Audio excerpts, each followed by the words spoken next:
Hello, welcome back to Spellbound. I'm BJ the Book Witch, and I'm here to bring you 31 spooky book recs to read throughout autumn.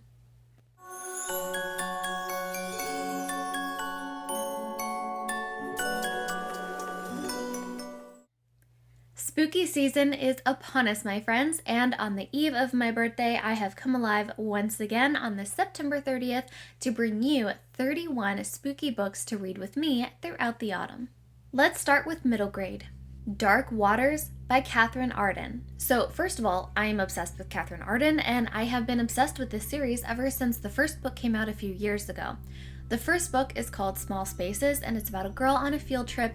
Their bus breaks down in a cornfield, and they encounter a whole bunch of possessed scarecrows.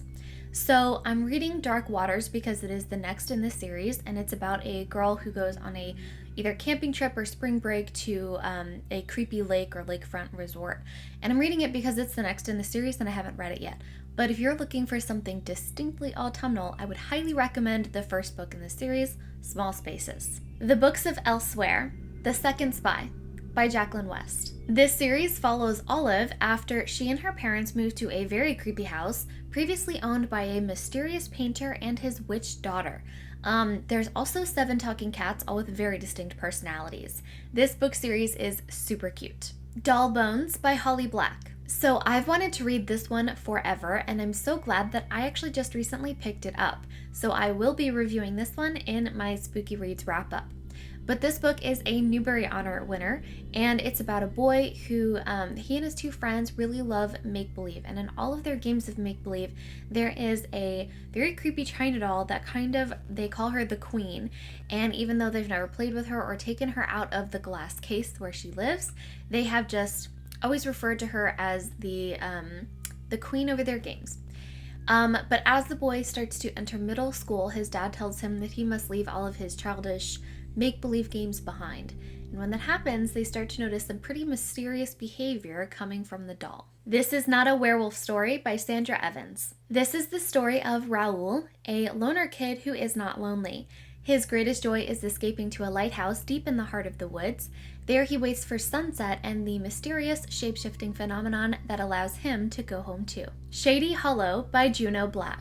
This looks like an adorable woodland mystery starring Fox reporter Vera Vixen as she investigates a local murder in their town of Shady Hollow. Scary Children and the Carousel of Sorrow by Katy Towell. This book is about a few girls at Madame Gertrude's School for Girls known as Scary Children. Unfairly targeted because of their peculiarities, these girls have spent most of their time in isolation or detention. But when they start to notice a number of mysterious disappearances, they decide to work together to break a 12-year-old curse. The Mystery of Black Hollow Lane by Julia Nobel. This book follows Emmy as she travels to Wellsworth, a prestigious boarding school in England. But one day she receives a mysterious box full of medallions that have etchings on them that are known and related to her father. So she embarks on a mystery to try to solve her father's disappearance. The Graveyard Book by Neil Gaiman. This book is about Bod, a boy raised by ghosts in a cemetery. And it's by Neil Gaiman, so you know that it's amazing.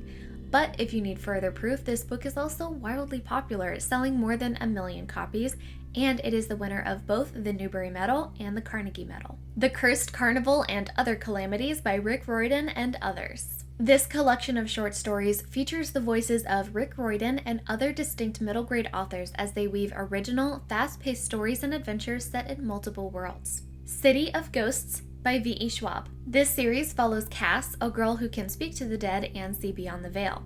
But when her parents move to Scotland to film a ghost hunting TV show, Cass discovers that she still has plenty to learn about the veil, and living in the City of Ghosts is more dangerous than she could have ever imagined. YA. House of Furies by Madeleine Roux. After escaping a harsh and abusive school, Louisa finds employment at a boarding house. But Louisa quickly discovers that the house is even more terrifying than the school she's left behind. It Will End Like This by Kyra Leigh. This is a Lizzie Borden retelling about Charlotte and her sister Maddie, who start to question the circumstances around their mother's death. Bone Gap by Laura Ruby. When beautiful Rosa goes missing in Bone Gap, no one is surprised. But Finn knows that she isn't really missing. She's been kidnapped by a mysterious man with a face he cannot remember. This book was recommended to me by one of my closest friends who understands the creepiness and mystery of liminal spaces, especially during autumn time. Hello. Hi. This is Fable. She really wanted to be on camera today. Say hello.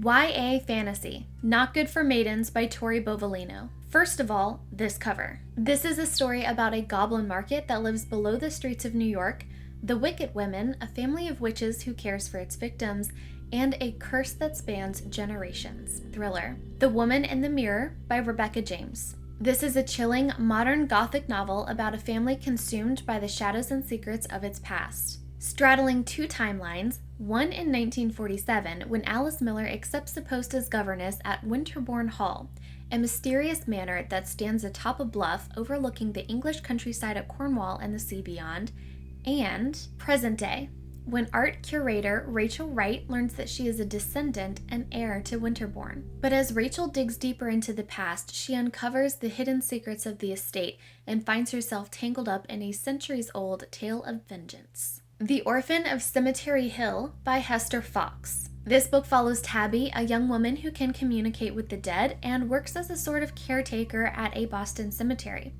But when a series of grave robberies plague the city, Tabby finds herself ensnared in a plot by the perpetrators known only as Resurrection Men. Edinburgh Twilight by Carole Lawrence. Taking place in turn-of-the-century Edinburgh, this book follows Detective Ian Hamilton as he faces his toughest case yet, a man found strangled in Holyrood Park. Hamilton engages the help of his aunt, a gifted photographer, and George Pearson, a librarian. But with the body count and the popularity for the Holyrood Strangler rising, Hamilton must solve the case before he hits too close to home. Opium and Absinthe by Lydia Kang. Set in turn-of-the-century New York City, Tilly Pembroke's sister has just been murdered, her body drained of its blood. Bram Stoker's new novel Dracula has just been published and everyone starts to question the meaning of the murder. Tilly becomes addicted to solving her sister's murder as well as the substance laudanum, and some in her immediate circle are all too happy to keep her well supplied. The Library of the Dead by T.L. Huchu. Ropa is a ghost talker, speaking to Edinburgh's dead. When the dead whisper that someone is bewitching children, leaving them husks, empty of joy and strength, Ropa feels compelled to investigate. Although underground Edinburgh hides a wealth of dark secrets, Ropa also discovers an occult library, a magical mentor, and some unexpected allies. The Devil in Silver by Victor Laval. Pepper finds himself in a budget-strapped mental institution in Queens, New York for a crime he can't seem to remember. On his first night, he's visited by a terrifying creature with the body of a man and the head of a bison, which tries to kill him before being husked away by hospital staff. It's no delusion. The other patients confirm that a hungry devil roams the hallways after the sun goes down. Desperate, Pepper rallies the other inmates in a plot to fight back. The only question remains, can the devil really die? The Bone Key by Sarah Monette. This is a series of interconnected short story mysteries about an eccentric, socially awkward man named Booth. As an introverted museum archivist descended from an unusual family, he often finds himself in the midst of the most unsettling supernatural experiences and necromantic mysteries. The Last Seance by Agatha Christie. This is a collection of ghostly and chilling stories about the supernatural from Agatha Christie. The Ghost Tree by Christina Henry. When the bodies of two girls are found torn apart in the town of Smith's Hollow, Lauren is reminded of the case of her own father, found dead with his heart missing. But Lauren has a vision of a monster dragging the bodies of the girls through the woods. So Lauren pursues answers, realizing that the foundation of her seemingly charming town might be rotten at the center. Horror. The Children of Red Peak by Craig DeLuey. Three friends live with the haunted past of growing up in an isolated religious community in the shadow of the mountain Red Peak. In fact, they are among the few who survived its horrific last days. Years later, they reunite to confront their past and share memories from that final night. But discovering the terrifying truth might put them on a path back to Red Peak, and escaping a second time might prove almost impossible. Dark Harvest by Norman Partridge. Just look at this cover. Is this not the most October cover ever? This book takes place on Halloween in 1963. They call him the October Boy, or Ol' Hacksaw Face, or Sawtooth Jack. Whatever the name, everyone in this small Midwestern town knows who he is. How he rises from the cornfields every Halloween, butcher knife in hand, and makes his way toward town, where teenage boys eagerly await their chance to confront this legendary nightmare. Both the hunter and the hunted, the October Boy is the prize in this annual rite of life and death. Peter McCormick knows that killing the October Boy is his one chance to escape a dead-end fate in this one-horse town. He is willing to risk everything until he discovers the true, terrifying secret of the October Boy. Pen Pal by Dathan Auerbach. In an attempt to make sense of his own mysterious and unsettling childhood memories, a man begins to reconstruct his past. As the games and adventures of his youth become engulfed by a larger story, he finds that it forms a tapestry of unbelievable horror that he could have never expected. Each chapter completes a different piece of the puzzle for both you and the narrator, and by the end of it all, you wish you could forget what he never knew. The Girl from the Well by Rin Chupeco. Okiku wanders the world, freeing the spirits of the murdered dead. Once a victim herself, she now takes the lives of killers with the vengeance they're due. But releasing innocent ghosts from their ethereal tethers does not bring Okiku joy. She drifts on until she meets Tark. Evil rides beneath the moody teen's skin, trapped by a series of intricate tattoos. Okiku knows that the boy is not a monster. He just needs to be freed from the malevolence that clings to him. There's only one problem. If the demon dies, so does its host. Take Your Turn, Teddy by Haley Newland. Nothing has been normal for Teddy ever since discovering the harsh identity of the monster he's been living with his whole life, his own father. As Teddy begins to learn more of the world's monsters, he unveils an otherworldly evil he calls the Shadow. The Shadow tests Teddy's vulnerability and isolation, poisoning his mind and creating a vile killer in the making. And fantasy. What We Devour by Lindsay Miller. Marketed as the eat the rich, deliciously dark fantasy we've all been waiting for. Say less. A girl with the power of the banished gods must bind herself to a wicked prince to save her world, as the poor are sacrificed to save the rich. And finally, the two that I'm most excited about.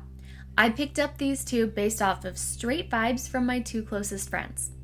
So one of my friends really loves Stranger Things. I mean, they both love Stranger Things, but this one in particular really loves the show, the aesthetic, the storytelling, all of it. So channeling her, I picked up My Best Friend's Exorcism by Grady Hendrix. This one takes place in the 80s when two best friends, Abby and Gretchen, go skinny dipping and the evening goes horribly wrong. Later, Gretchen begins to act strangely and bizarre incidents keep happening whenever she's nearby.